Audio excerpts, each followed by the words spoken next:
ሰላም እንዴት ናችሁ? መዓዛ ነኝ ከባህሊቱብ። ዛሬ በሌላ ቪዲዮ መጥቻለሁ። ዛሬ ደግሞ በጣም ቆንጆ ቁርስ አብረን እንሰራለን።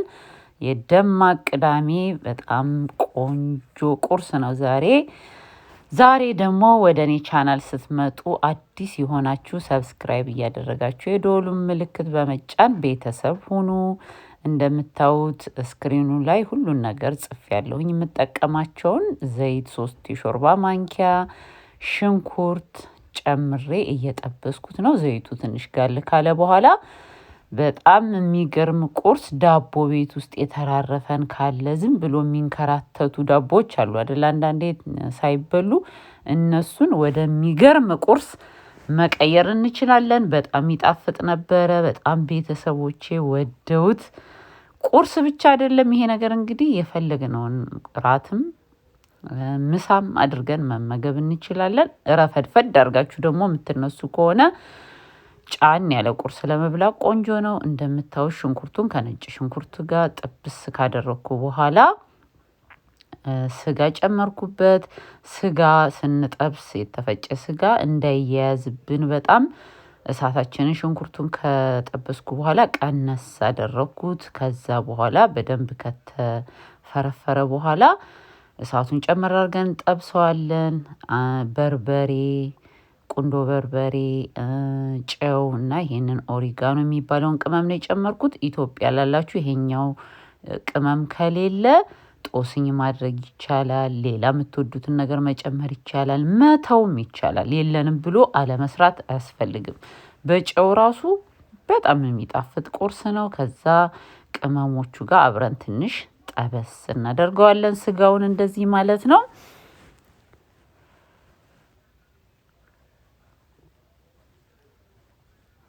ሌላ እቃ መጠቀም አያስፈልገንም። ኦቨን ውስጥ ጨምረዋለሁኝ። ስለዚህ በዚሁ መጥበሻ ነው የሚጨምረው። መጥበሻችንን ኦቨን ውስጥ የምናስገባ ከሆነ እሳት የማያቀልጠው አንዳንድ መጥበሻዎች እጃቸው የሚቀልጥ ሊሆን ይችላል። ስለዚህ እሱን መጠንቀቅ ያስፈልጋል። 4 እንቁላል እዚህ ጋር እጨምርና ከወተት ጋር ከአንድ ኩባያ ወተት ጋር በደንብ አድርገን እንመታዋለን። ኦቨን ውስጥ ለመጨመር ግድ መጥበሻ ብቻ መሆን የለበትም። ኬክ የምንሰራባቸው አንዳንድ እቃዎች በኋላ ስትገለብጡት ስለሚያያዝ ምንም አያስቸግርም። በኋላ ለመገልበጥ በጣም ቀላል ነው፣ ይያዛል አንድ ላይ። ስለዚህ ኬክ የምንሰራባቸው ክብ ነገሮች ከሸክላ የተሰሩም ሊሆን ይችላሉ፣ ወይም እንደዚህ ኖርማል ብረት ነገሮች እነሱም ቢሆኑ ይሆናሉ። መጥበሻም ቢሆን ይሆናል።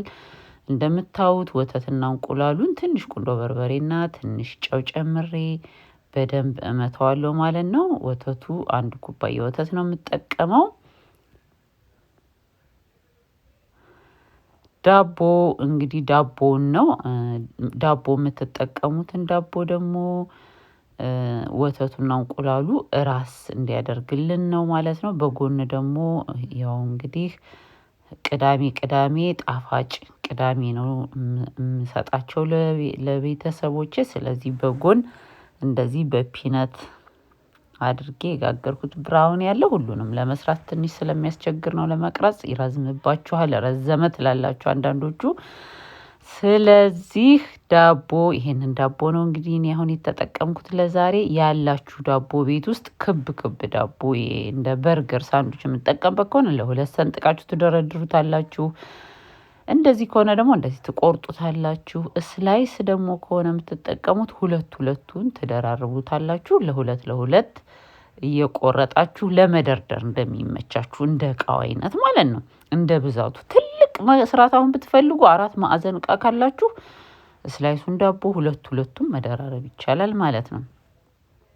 እንደምታዩት በዚህ መልኩ የነበረኝን ዳቦ ከቆራረጥኩት በኋላ እነዚህን እንግዲህ ስጋው ተጠብሷል፣ እንቁላሉ ወተቱ አለ፣ ዳቦ ተዘጋጅቷል። እዚሁ መጥበሻ ላይ እኔ ከስር ምንም ነገር አልቀባውም። ስጋውን ስንጠብስበት ትንሽ ቅባትነት ዘይቱም ስላለ እናንተ አዲስ የምትጠቀሙ ከሆነ ይሄን የጠበሳችሁበትን ሳይሆን ሌላ ነገር የምትጠቀሙ ከሆነ ትንሽ ዘይት ስፕሬይ ነገር ወይም ቀባ ታረጉታላችሁ። ከዛ ዳቦውን እንደረድራለን። ቀዳዳዎቹ ሰፋፊ ቀዳዳ ክፍተት ከተፈጠሩ በተራረፉት ዳቦዎች እንደዚህ ሞላ ሞላ እናደርገዋለን ማለት ነው።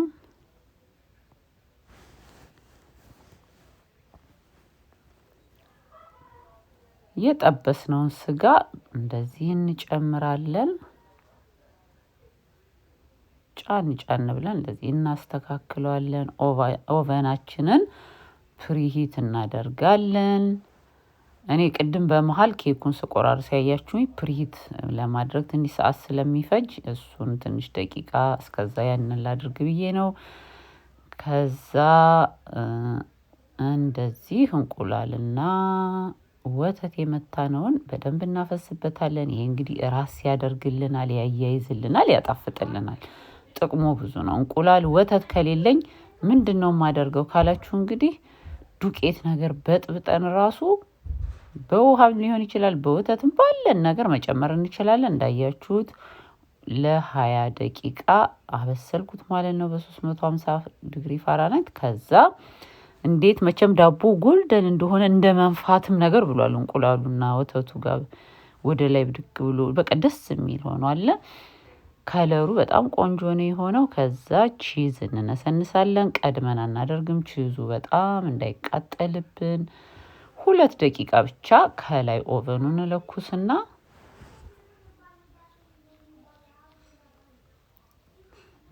ቺዙን እናቀልጠዋለን። ትንሽ ጎልደን ከለር እንደዚህ እንዲያምር እናደርገዋለን። ይሄን ሸርተት ስታረጉት ውልቅ ብሎ ነው የሚወጣው። እንዴት እንደተያያዘ እንዴት እንዳማረ በጣም ደግሞ እንዴት እንደሚጣፍጥ ልነግራችሁ አልችልም። በጣም ወደውት ነው የበሉት። ይሄ በቃ ምሳ ማለት ነው። እኛ አሁን ይሄን የበላ ነው።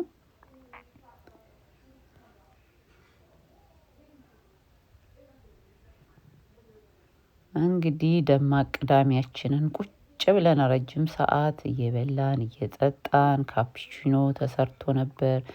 ጁሶቹን ደግሞ ለልጆቻችንም ጨማምረን ለኛም እንደዚህ ቅዳሜን አሳለፍን ማለት ነው። በጣም ቆንጆ ቁርስ ነው። ሞክሩት። በጣም ቀላልና በጣም ደግሞ ቆንጆ ደስ የሚል ቁርስ ነው። ለአይነት ይሆናል። ለልጆች ምሳቃ ብታረጉት ምን ብታረጉት በጣም ቆንጆ ነገር ነው። በሌላ ቪዲዮ በድጋሚ እስከምንገናኝ ድረስ በያላችሁበት ሰላማችሁ ብዝት ይበል። ቪዲዮን ከወደዳችሁት ላይክ ማድረግ አትርሱ። ኮሜንት አድርጉ። ቪዲዮአችንን እንግዲህ ኮሜንት ማድረግ ላይክ ማድረግ ለኛ በጣም ትልቅ ማበረታቻ ነው።